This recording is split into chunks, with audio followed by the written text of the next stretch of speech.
मतलब अपना टाइम आएगा नहीं, अपना टाइम आ चुका है। अगर मैं किसी चीज को अफोर्ड कर सकता हूँ, ले सकता हूँ, तो वो मेरे लिए एसेट है।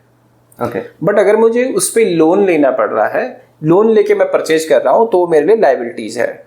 मैंने वो आईफोन 15 खरीदा है और 1 या 1.5 लाख का वो फ़ोन है और मेरे पास खरीदने के पैसे नहीं और मैंने उसको लोन पे ले लिया, तो वो शायद मेरे लिए लाइबिलिटी बन गया है। पर जैसे दिलीप जी है, बिकॉज वो पॉडकास्टर है और यहाँ पर उनको गैजेट्स में इन्वेस्ट करना बहुत ज़्यादा ज़रूरी है, और अगर उन्होंने वो आईफोन अगर लोन पे लिया है तो वो शायद उनके लिए एसेट बन सकता है, बिकॉज उस आईफोन से जो वो क्रिएट करने वाले हैं, जो वो सोसाइटी के लिए वैल्यू ऐड करेंगे, वो उनके लिए एसेट बनेगा। जब कोविड आया था, हर न्यूज़ चैनल में या हर फाइनेंशियल एडवाइजर बोलता है कि जब कभी भी ड्रॉप आता है, जब कभी भी मार्केट गिरता है, तब इन्वेस्ट करना चाहिए। मुझे आपके दर्शकों से ये जानना है कि कितने लोगों ने उस समय के फॉल में इन्वेस्ट किया था।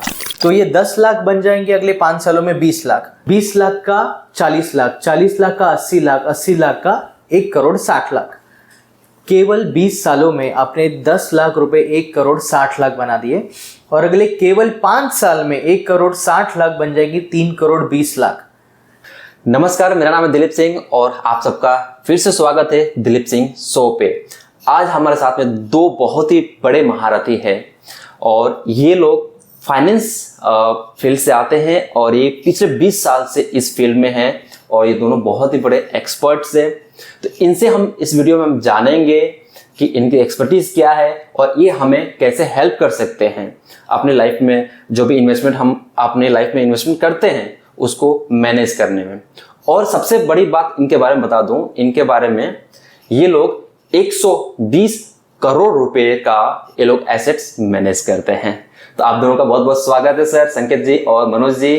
प्लीज आप अपने दोनों के बारे में, आप अपने बारे में बताइए, आप भी थोड़ा अपने बारे में बताइए। नमस्ते, मेरा नाम है मनोज तिवारी। मैं स्विफ्ट फाइनेंशियल ऐप का को फाउंडर हूँ और लगभग 20 साल से हम इस इंडस्ट्री में काम कर रहे हैं। नमस्कार, मेरा नाम संकेत खिलुरकर है और हमारी जो एक्सपर्टीज़ है बेसिकली रिटायरमेंट प्लानिंग, HNIs और अल्ट्रा HNIs को हैंडल करने में है। तो आप दोनों से आगे के वीडियोस में कुछ क्वेश्चंस मैं जानना चाहूँगा। जैसे कि बहुत सारे लोग हम हैं जो इंडिया में हैं जिनको पता नहीं है कि एक्चुअली उनके लाइफ में पैसा तो कमाते हैं, पर उनके जो पैसा है उसको कैसे मैनेज किया जाए, कहाँ इन्वेस्टमेंट किया जाए जिससे उनका पैसा ग्रो कर पाए, उनको अच्छा एक रिटर्न मिले। क्योंकि कई सारे लोग ऐसा जिसको नहीं पता है, सही वे नहीं पता है, एक सही मेंटोर नहीं मिला है उनको। जैसे आप दोनों एक बहुत अच्छे मेंटोर हैं, मैं आपको काफ़ी टाइम से जानता हूं, तो इसलिए हम आपके साथ में एक वीडियो रिकॉर्ड कर रहे हैं। तो आज की वीडियो में हम आपसे जानेंगे कि ऐसे रास्ते बताइए जहां पे इन्वेस्टमेंट करना चाहिए और क्या गलती नहीं करना चाहिए, है ना। तो वो चीज़ मैं आगे आप सब दोनों से जानूंगा। तो सबसे पहले संकेत जी आपसे मैं जानना चाहूँगा, अगर किसी को या मुझे अपनी फाइनेंशियल जो जर्नी है, जो इन्वेस्टमेंट शुरू करना हो, तो कैसे शुरुआत किया जाए? देखिए, उसका मैं एक बहुत ही क्लासिक एग्जांपल आपको एक देता हूँ। जो रिसेंटली हम लोग 2 क्लाइंट्स को मैनेज कर रहे थे, तब ये केस हमारे सामने एनकाउंटर हुआ था। अब मैं उन लोगों का नाम तो नहीं ले सकता, but let's call them customer A और कस्टमर बी। अब कस्टमर ए और कस्टमर बी ने लगभग 40 साल पहले उन्होंने अपनी करियर की शुरुआत की थी। दोनों ने साथ में ही नौकरी ज्वाइन की, दोनों सेम कंपनी में थे, लगभग दोनों की सैलरी भी सेम थी, लाइफस्टाइल सेम थी और आज शायद रिटायर भी सेम मंथ में हो रहे हैं। जब हम लोग इंडिविजुअल प्लानिंग करने जब उनके फैमिली के साथ बैठे और हमें ये महसूस हुआ कि क्लाइंट ए के पास क्लाइंट बी के मुकाबले लगभग 5 गुना ज़्यादा वेल्थ बनाई थी, वेरस क्लाइंट बी जो है अभी तक सिर्फ अपना रिटायरमेंट कॉर्पस लेके ही वो रिटायर हो रहा है। मनोज जी, मैं आपसे जानना चाहूँगा, जिन्होंने एक एग्जांपल दिया क्लाइंट ए क्लाइंट बी, तो आप मुझे थोड़ा डिटेल में बताएंगे कि ये दोनों के बीच में गैप या डिफरेंस इतना कैसे आया? एक्चुअली में जब क्लाइंट बी ने अपने करियर की स्टार्ट की, जब उन्होंने जॉब की, तो उनको लगा कि मैं अभी तो मैं कमाता हूँ, तो मैं इन्वेस्टमेंट के बारे में बाद में सोचूंगा। फिर उन्होंने इन्वेस्टमेंट स्टार्ट भी किया, लेकिन उन्होंने वो रैंडम वे में किया। जैसे वो एग्जांपल बैंक में चले गए तो वहाँ FD कर ली, कोई इंश्योरेंस वाला मिल गया तो वहाँ पॉलिसी ले ली। तो उन्होंने जो भी इन्वेस्टमेंट किया वो रैंडम वे में किया, कोई प्लानिंग के हिसाब से कुछ इन्वेस्टमेंट नहीं किया। तो क्लाइंट ए है, उन्होंने ऐसा क्या किया कि उनके पास 5 टाइम्स या 5x ज़्यादा उनके पास पैसे रहे या जो भी रिटर्न मिले? थोड़ा बताइए उसके बारे में। ये बड़ा इंटरेस्टिंग क्वेश्चन है। एक्चुअली जब आप रिटायर हो रहे हैं तब आपके पास कितना वेल्थ क्रिएट किया है, ये जर्नी 20-25 साल पहले या 30 साल पहले शुरू होती है। व्हाट वी हैव ऑब्जर्व्ड इस क्लाइंट ए ने जैसे ही उन्होंने अपनी नौकरी शुरू की थी, उन्होंने अपने इन्वेस्टमेंट्स की तरफ ध्यान देना शुरू कर दिया था। What we also observed is कि ही वॉज वेरी नोन कि उनको एग्जैक्टली किस गोल के लिए पैसा इकट्ठा करना है, और इस चीज़ के लिए उन्होंने राइट मेंटोर भी हायर किया। तो उस वजह से हुआ क्या कि जहाँ पर क्लाइंट बी ने जो हैफेजेड प्लानिंग की थी, इनका बड़े ही गोल बेस्ड डायरेक्शन और राइट एसेट क्लास चूज कर पाए, शायद उस वजह से आज वो ज़्यादा फाइनेंशियली फ्री है। अच्छा, इसमें एक और फॉलो क्वेश्चन आ रहा है कि क्लाइंट ए और क्लाइंट बी के बीच के जो सबसे बड़ा डिफरेंट आपने क्या फाइंड आउट किया? ये कौन सा पॉइंट था जो आपको लगा कि ये चीज़ गलत हुआ या सही हुआ? सो यहाँ पर देखिए, क्लाइंट ए जो है उन्होंने बहुत अर्ली एज में इन्वेस्ट करना शुरू किया, तो जो स्टार्ट अर्ली का जो कॉन्सेप्ट है वो यहाँ पर फुलफिल हो जाता है, और इसी वजह से क्लाइंट ए ने कंपाउंडिंग का भी बेनिफिट लिया अगले 40 सालों के अपने करियर में, और प्लस उन्होंने राइट एसेट क्लास में इन्वेस्ट करने का डिसीजन लिया। जैसे क्लाइंट बी के केस में क्या था कि वो कुछ पैसा एफडी में, कुछ पैसा इंश्योरेंस में, उनके कुछ दोस्त आ गए या रिश्तेदार आ गए, और वहाँ पे हुआ क्या कि उन लोगों को जो प्रोडक्ट्स बेचने थे वो इनके पोर्टफोलियो में आए, वेराज क्लाइंट ए के पास जो उसके लाइफ के गोल के लिए ज़रूरी थे वो एसेट्स उनके लाइफ में आए। इसीलिए ये जो ह्यूज डिफरेंस क्रिएट हुआ है वो बेसिकली गोल बेस्ड प्लानिंग और राइट एसेट क्लास चूज करने की वजह से ये डिफरेंस आया है। पिछले आंसर में आपने बताया कि एक अर्ली एज में स्टार्ट किया था उन्होंने, तो थोड़ा इसको डिटेल में बताएंगे कि अर्ली एज एक्चुअली होती क्या है? जी देखिए, आज से 30 साल पहले या 40 साल पहले क्या होता था कि यूजुअली हम 20-22 साल की उम्र में तो कमाना शुरू कर देते थे। लगभग जब हम 20 सालों की उम्र में कमाना शुरू करते थे और 60 इयर्स के एज में रिटायर हो रहे हैं, तो हमारा जो वर्किंग ईयर्स है वो ऑलमोस्ट 40 इयर्स का है, और हम लोग अगले 20 या 25 साल तक हमारे जो इन्वेस्टेड या रिटायरमेंट कॉर्पस है उसी के साथ हमें जीना है। बट आज ट्रेंड थोड़ा सा अलग हो गया है। आज क्योंकि अब जो एजुकेशन सिस्टम थोड़ा जो बदलाव लाया है, उसमें लगभग आप 25 या 30 साल तक तो पढ़ते ही रहते हैं। आप 30 साल की उम्र में जब आपकी नौकरी शुरू करते हैं या कमाना शुरू करते हैं, तो यहाँ पे आपका 10 साल का कमाने का गैप कम हो गया। ऑन दी अदर हैंड, आज कुछ मेडिकल फैसिलिटीज़ ऐसी बढ़ गई है जिस वजह से आपकी लाइफ एक्सपेक्टेंसी भी ज़्यादा हो गई है। तो जहाँ पर पहले लोग 20 साल 25 साल तक जीते थे, आज शायद हमें 30 या 35 साल रिटायरमेंट के बाद भी जीना पड़ेगा। तो यहाँ पे आपने डिफरेंस क्या देखा कि जहाँ पे पहले 40 साल कमा के 20 साल ही खुद के लिए खर्च करना था, अब केवल 30 साल कमा के 30 साल के लिए हमें खुद के ऊपर एक्सपेंडिचर भी करना है। तो यहाँ पे जल्दी शुरुआत करने का मतलब ये है दिलीप भाई कि जब आपके पास 10 इयर्स कम हो गए हैं कमाने के लिए, तो आपको पावर ऑफ कंपाउंडिंग का बेनिफिट लेना ही पड़ेगा। जैसे ही आप कमाना शुरू करेंगे और जब राइट एसेट क्लास में आपका पैसा जाएगा, तो ये आपके 30 इयर्स के दौरान आपको बचे हुए पोस्ट रिटायरमेंट के 30 इयर्स को भी सफाइस करने में हेल्प करेगा। बहुत ही अच्छा आपने जवाब दिया और मुझे तो बहुत समझ में आया, और भी इंटरेस्ट आ रहा है मुझे कि और भी डीप डाइव करूँ आपके साथ, आप दोनों के साथ में।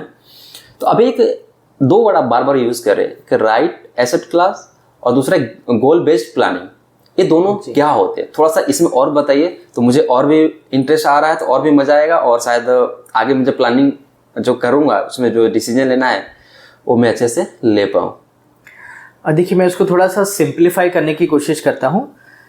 मान लीजिए कि हम आज अहमदाबाद में हैं और अहमदाबाद से मुझे बड़ौदा ट्रैवल करना है जी। अब ये हो गया हमारा गोल कि मुझे अहमदाबाद से बड़ौदा ट्रैवल करना है।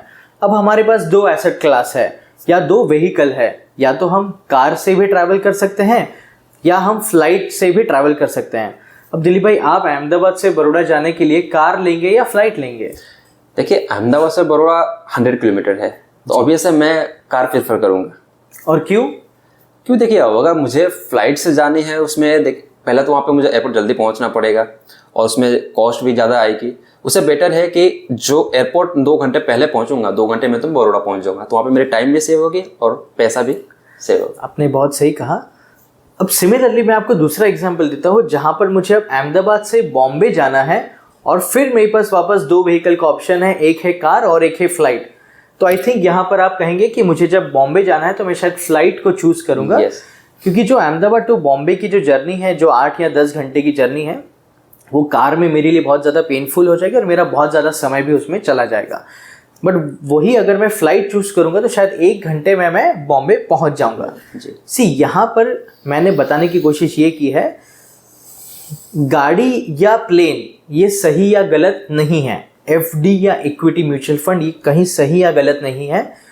मुझे मेरे कौन से गोल के लिए कौन सा इंस्ट्रूमेंट यूज़ करना है, ये अवेयरनेस हमें आना चाहिए। जी, चलिए बहुत ही अच्छा। और ये जो आपने एग्जांपल दिया अहमदाबाद टू बड़ौदा और अहमदाबाद टू मुंबई, ये बहुत ही आसान तरीके से आपने समझा दिया। संकेत जी, एक मुझे और सवाल पूछना है आपसे कि सपोज मेरी सैलरी है या जो भी मैं इनकम करता हूँ बिजनेस से या सैलरी से 1 लाख रुपये है, तो मेरी जो फाइनेंशियल जो प्लानिंग करनी है किस तरह से करनी चाहिए? मैं आपसे फ्री में एडवाइस लेना चाहूँगा। देखिए, चाहे आप 1 लाख कमा रहे हैं, चाहे 2 लाख कमा रहे हैं, या चाहे 5 लाख कमा रहे हैं, आपकी सैलरी या आपकी इनकम को डायरेक्शन देना बहुत ज़्यादा ज़रूरी है। अगर आप कार को ये बताएंगे नहीं स्टीयरिंग किस तरफ घुमाना है, तो वो कार जाएगी कहाँ पे, शायद एक्सीडेंट भी हो जाएगा। तो इसी तरह से आपके पैसे को भी डायरेक्शन देना बहुत ज़्यादा ज़रूरी है। यहाँ पे हम लोग एक बहुत ही सिंपल सीक्रेट शेयर करना चाहते हैं, जो हम लोग बेसिकली यूजुअली हमारे अल्ट्रा HNI क्लाइंट्स के साथ भी ये चीज़ शेयर कर सकते हैं। हमें हमारी इनकम को 7 भागों में डिवाइड करना है। जैसे हमारी लाइफ में सारे पिलर्स को बैलेंस रखना बहुत ज़्यादा ज़रूरी है, वैसे ही हमारे फिनेंसेस के लिए भी 7 पिलर्स होते हैं। और उन 7 पिलर्स अगर हमारे बैलेंस्ड हो तो हमारे फिनेंशियल प्लानिंग में कभी भी गैप नहीं आएगी। उदाहरण के तौर पे, जैसे ही हमारी इनकम आती है वहाँ पर 50% of the amount should go into our mandatory expenses. When I say mandatory expenses, तो हमारे घर के EMIs, rent, gas bill, light bill, petrol diesel का कॉस्ट, ग्रॉसरीज, ये सारी चीज़ें हमारी मैंडेटरी एक्सपेंस में आ गई। दूसरा है 20% जो है हमारी इन्वेस्टमेंट की तरफ जाना चाहिए, जो लॉन्ग टर्म के लिए होगा। व्हेन आई से 20%, उस 20% को भी 10 और 10% में हमें डिवाइड करना है। एक है रिटायरमेंट प्लानिंग और दूसरा है प्लान्ड एक्सपेंडिचर। अब रिटायरमेंट प्लानिंग के लिए हमें जो 10% इन्वेस्ट करना है, चाहे हमारे फाइनेंशियल प्लानिंग में कोई भी गड़बड़ हो जाए, पर हमें उस रिटायरमेंट प्लानिंग के अमाउंट को छूना नहीं है एट द एज ऑफ 60। बचा हुआ जो 10% है, वो जो हमारे प्लान स्पेंडिंग के लिए रखा है, वो शायद हमारे घर पे बच्चों का हायर एजुकेशन का कॉस्ट आएगा, उनकी शादी का खर्चा आएगा, हम लोग शायद कार खरीदना पसंद करेंगे या घर खरीदना पसंद करेंगे। उस समय पे ये प्लान स्पेंडिंग को हमें यूटिलाइज करना है। दूसरा है हेल्थ और इमरजेंसी। हमारे हेल्थ इंश्योरेंस के प्रीमियम्स, हमारे टर्म इंश्योरेंस के प्रीमियम्स, और कोई एक ऐसी इमरजेंसी आ जाए जो मेरे प्लान्ड स्पेंडिंग के अलावा आ रही है, तो वो हमारे इमरजेंसी कॉस्ट में से निकलनी चाहिए। एक और चीज़ मैं इसमें ऐड करना चाहूँगा कि जैसे एंटरटेनमेंट है, चाहे वो बाहर खाने के लिए हम जब जाते हैं, मूवीज़ के लिए जाते हैं, वहाँ पे आई थिंक हमारा एक्सपेंडिचर बहुत ओवर एक्सपोज नहीं होना चाहिए। अराउंड 5% के अलावा आप वहाँ पर भी डाल सकते हैं। और स्पेसिफिकली जैसे हम लोग हैं जो फाइनेंस इंडस्ट्री में हैं, या जो लोग कोचेस है, वेल्थ मैनेजर्स हैं, मेंटोर्स हैं, डॉक्टर्स हैं, या आपके जैसे पॉडकास्टर्स हैं, जहाँ पर लोगों को डिलीवर करना बहुत ज़्यादा इम्पॉर्टेंट है। तो यहाँ पर हम लोगों ने ये महसूस किया है कि जब तक आप खुद के ऊपर इन्वेस्ट नहीं करेंगे, तब तक आप लोगों को अच्छी डिलीवरी भी नहीं दे पाएंगे। इसीलिए हम लोग हमारे इनकम का बहुत बड़ा हिस्सा जो है सेल्फ डेवलपमेंट में भी डालते हैं। हम लोगों को रिसेंटली मौका मिला था रॉबर्ट कियोसाकी, जिन्होंने रिच डैड पुअर डैड ये बुक लिखी थी, जो वर्ल्ड रिनाउंड है। वो खुद इंडिया आए थे और हमें ये मौका मिला कि हम लोग 4 दिन गोवा में उनके साथ हम लोग ने बिताया, और जो उनकी तरफ से जो हमने फिनेंस के बारे में सीखा, जो शायद आज हम हमारे क्लाइंट्स को और भी अच्छा डिलीवर कर पाएंगे।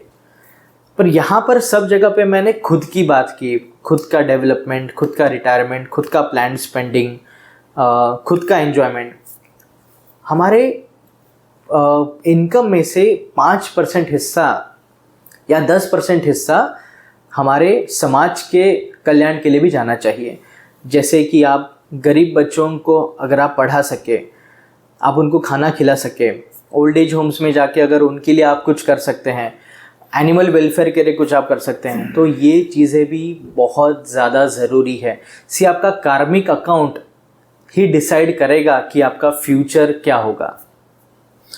सही बात बताया आपने, जो लास्ट में एक पॉइंट बताया आपने कि समाज के लिए ही करना चाहिए, कुछ 5% अपना जो पैसा है उसमें डोनेट करना चाहिए या कुछ मतलब हेल्प करनी चाहिए।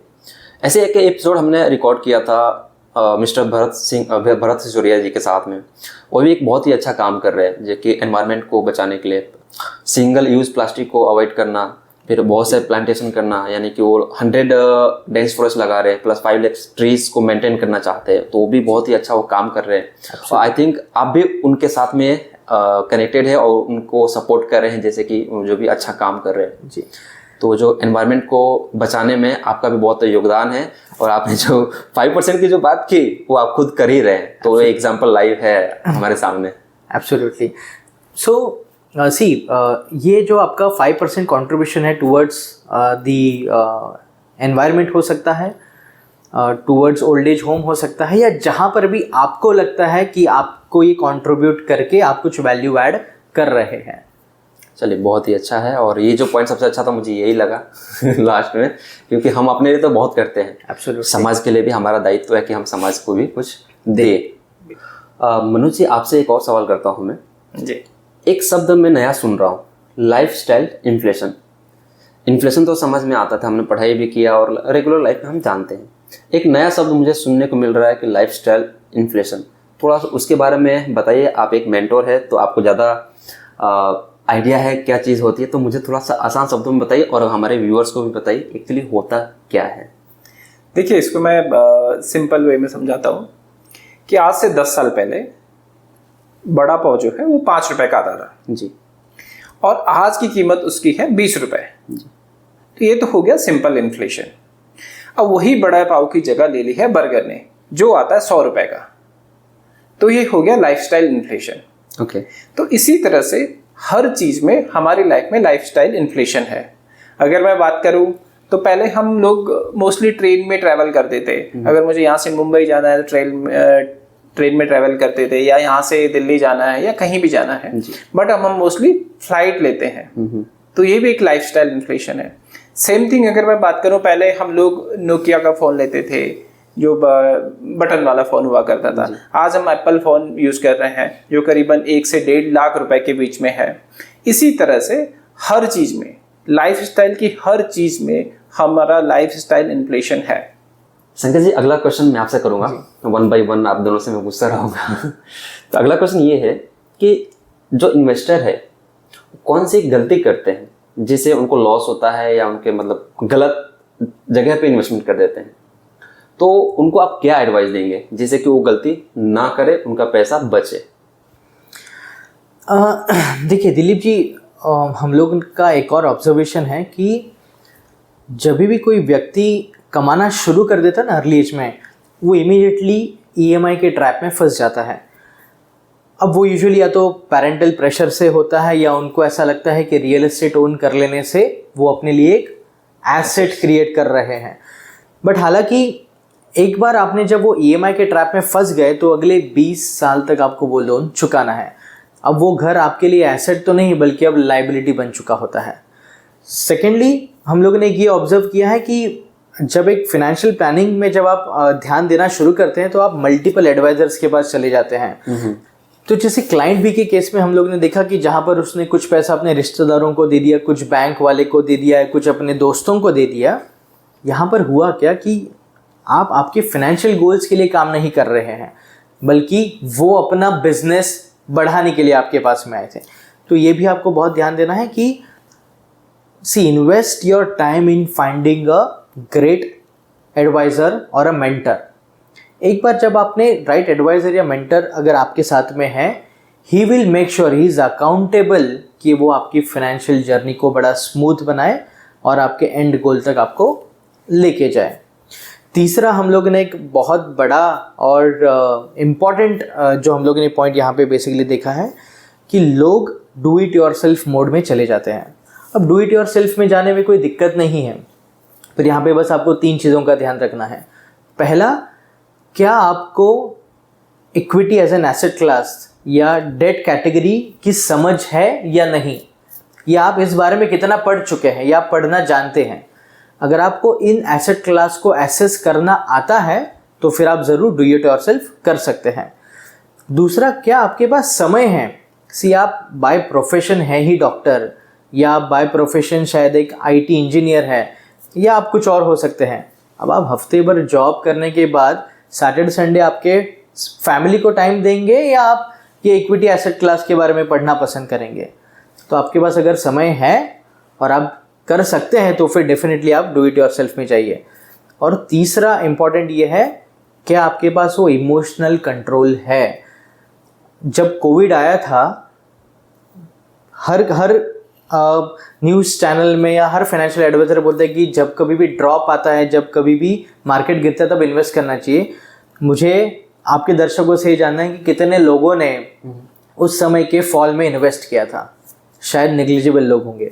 तो यहाँ पर इनफैक्ट हम लोग ने ये देखा है कि जब मार्केट गिरा था तब लोग अपना इक्विटी म्यूचुअल फंड्स बेच के बाहर आ गए। यहाँ पे जो है एक मेंटोर की ज़रूरत होती है जो आपको बताएगा, जो आपको एक्सप्लेन करेगा और जो आपका हैंड होल्डिंग करके वहाँ पर इन्वेस्टेड रहने में मदद रखेगा। आपने कोविड के बाद भी देखा होगा, जब 44,000 के आसपास मार्केट था और just after COVID it has crossed, as on today अगर मैं बात करूँ, इट हैज़ क्रॉस अराउंड 65,000 और 66,000 Sensex. It's a huge gain.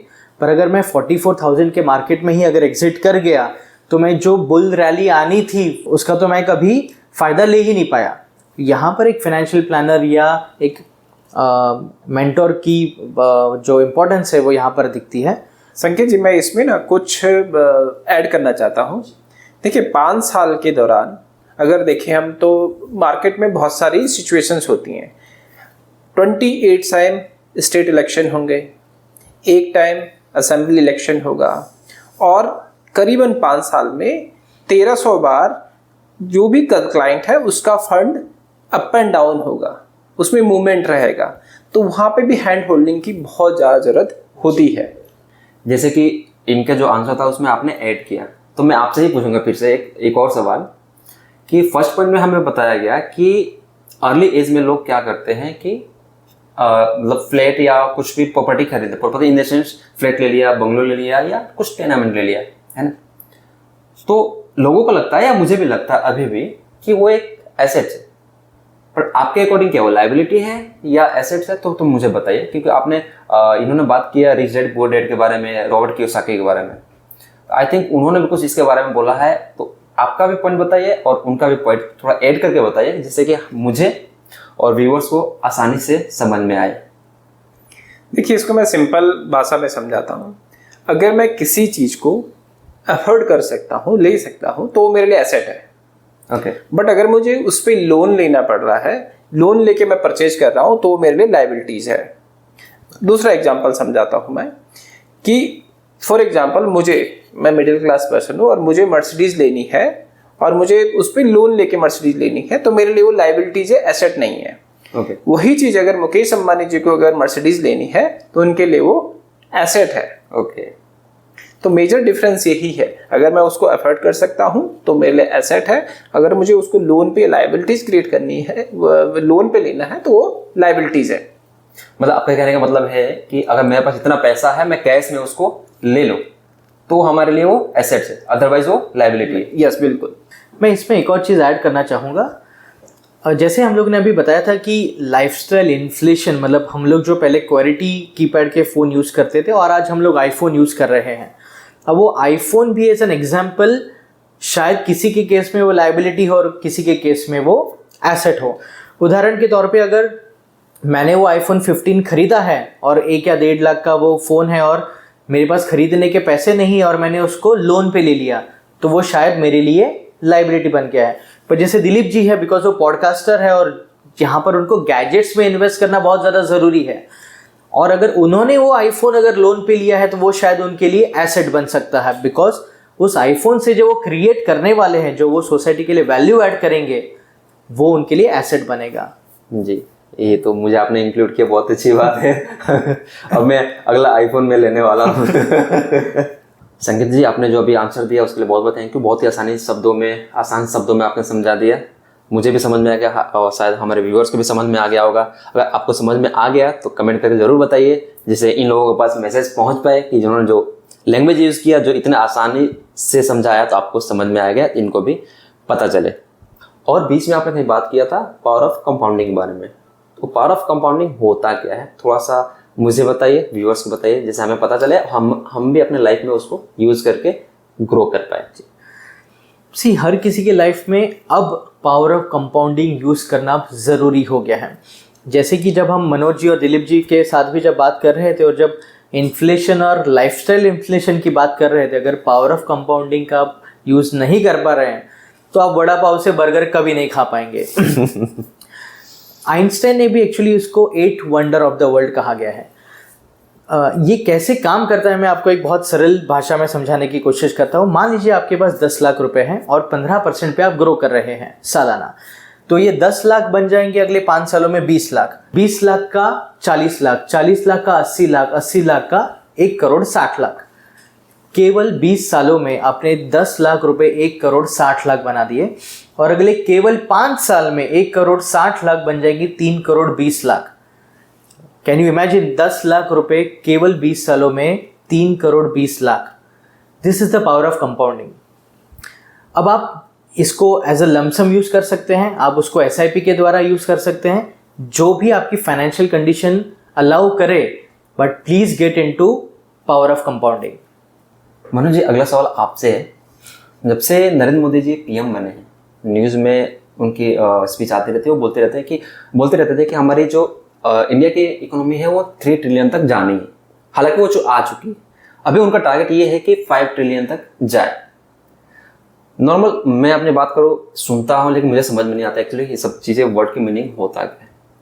अगर मोदी जी कहते हैं कि 5 ट्रिलियन का हमारा टारगेट है, हम लोग टॉप 3 में आने वाले, टॉप 2 में आने वाले हैं, तो अगर वो आ जाते हैं तो उसमें मेरा फ़ायदा क्या है, या मैं किस तरह से उसमें फ़ायदा ले सकता हूँ, या हमारे जो व्यूअर्स है वो किस तरह से फ़ायदा ले सकते हैं। तो एज अ आप मेंटोर बताइए कि हमें फ़ायदा लेना तो कैसे ले। जी बिल्कुल।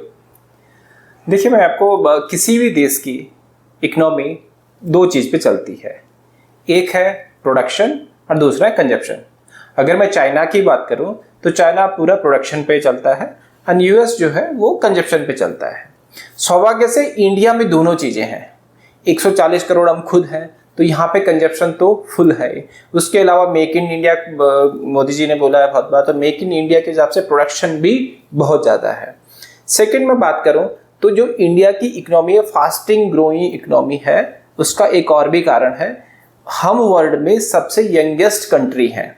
अगर बात करूं हमारे देश में एवरेज एज जो है वो 28 साल है। तो मतलब हम वर्ल्ड में सबसे यंगेस्ट कंट्री हैं। अगर आपने नाम सुना होगा वॉरेन बफेट का, मान लेते हैं वॉरेन बफेट सबसे बड़े इन्वेस्टर हैं जिन्होंने बहुत सारा पैसा US की इकोनॉमी से बनाया है। मान लेते हैं वॉरेन बफेट वहाँ की जगह कहीं ब्राज़ील में जन्म लेते तो क्या वो इतना पैसा बना सकते थे? नहीं। बिकॉज ऑफ कि अगर आपका देश, अगर आपकी इकोनॉमी अच्छे ढंग से ग्रो कर रही है तो आपका पैसा बनेगा। तो मैं जितने भी लोग ये सुन रहे हैं उन सभी से बोलूँगा कि आप आने वाले समय में इंडियन ग्रोथ स्टोरी का हिस्सा बने और इसमें मैक्सिमम पैसा इंडियन जो अपना इंडिया का म्यूचुअल फंड है, म्यूचुअल इक्विटी फंड में आप इन्वेस्टमेंट करें तो आपको आने वाले समय में बहुत अच्छा पैसा बनेगा। चलिए, बहुत ही अच्छा। मैं भी इन्वेस्टमेंट करूंगा। आपने जैसे बताया 5 ट्रिलियन का जो मोदी का टारगेट है, तो हमारा जो इक्विटी ग्रो करेगा, हमारा देश ग्रो करेगा तो इक्विटी ग्रो करेगा तो हमारा पैसा भी ग्रो करेगा। बिल्कुल। मैं आपको एक दूसरी बात बताता हूँ कि देखिए गवर्नमेंट ने ऑलरेडी, अगर आपने सुना होगा कि उनका एक विजन है कि 2047 तक हम लोग डेवलप कंट्री हो जाएंगे। तो हमें लगता है कि ये हम उससे पहले ही डेवलप कंट्री हो जाएंगे। तो हमारा जो पैसा है, इंडियन इकोनॉमी का जो पैसा है, जिसने भी इन्वेस्टमेंट किया हो इंडियन इकोनॉमी का, देखिए जो भी म्यूचुअल फंड में आपका पैसा इक्विटी म्यूचुअल फंड में होता है, ये पैसा इंडिया की इकोनॉमी में इन्वेस्टमेंट होता है। तो जितनी ज़्यादा हमारी इंडियन इकोनॉमी बढ़ेगा उतना ज़्यादा हमारा पैसा बढ़ेगा। तो आने वाले 10 से 15 साल इंडिया इकोनॉमी के हैं और यहाँ पे डेफिनेटली बहुत अच्छा पैसा बनने वाला है। मतलब अपना टाइम आएगा नहीं, अपना टाइम आ चुका है जी, बिल्कुल। बहुत बढ़िया, आपने बहुत अच्छे से समझाया। तो हमारा टाइम आ गया है और हम सबको इन्वेस्टमेंट करना चाहिए सही डायरेक्शन में। और चलिए एक और मैं सवाल पूछना चाहूँगा। जैसे मैं आप लोगों को जानता हूँ, आपसे मैं कनेक्टेड हूँ, आपका जो भी कॉन्टेक्ट डिटेल्स है मेरे पास है। कुछ व्यूवर्स है जो आपसे हेल्प लेना चाहते हैं, कुछ पूछना चाहते हैं, कुछ जानना चाहते हैं, तो कैसे आपके साथ में कनेक्ट हो सकते हैं? तो आप प्लीज़ बताइए। आप हमको ज़रूर रीच आउट कर सकते हैं। यहाँ पर लिखा हुआ हमारा मोबाइल नंबर है 9978272798। हमारे मेल आईडी है suvfinancialhub@gmail.com और अब आप हमें विजिट भी कर सकते हैं www.suvfinancialhub.com। ये हमारी वेबसाइट है, यहाँ से आप हमको कनेक्ट कर सकते हैं। जी, जैसे कि आपके पास सर का मोबाइल नंबर भी आ गया, ईमेल आईडी भी आ गया, वेबसाइट भी आ गया। तो अगर आपको इनके बारे में और जानना हो तो इनकी जो वेबसाइट है वहाँ पर विजिट करिए। और कुछ कॉल पे सपोर्ट लेना चाहते हैं तो आप इनको डायरेक्टली आप इनको कॉल कर सकते हैं। और वीडियो कैसा लगा, जानकारी कैसा लगा, प्लीज़ आप बताइए कमेंट करके। और पसंद आया है तो ज़रूर लाइक कर दीजिए। और आप चाहते हो कि इस तरह की जो जानकारी है आपके फ्रेंड्स के पास पहुँचे, आपकी फैमिली के पास पहुँचे, तो प्लीज़ इस वीडियो को शेयर कर दीजिए। आप दोनों को बहुत बहुत थैंक यू, बहुत बहुत धन्यवाद। आप मेरे शो पे आए, आपने इतनी अच्छी सी जानकारी दी जो कि चीज़ मुझे नहीं पता था। तो आपके साथ में मैं मिलकर आगे मेरा जो प्लानिंग है इन्वेस्टमेंट का, मैं ज़रूर आपके साथ में करूँगा। Thank you.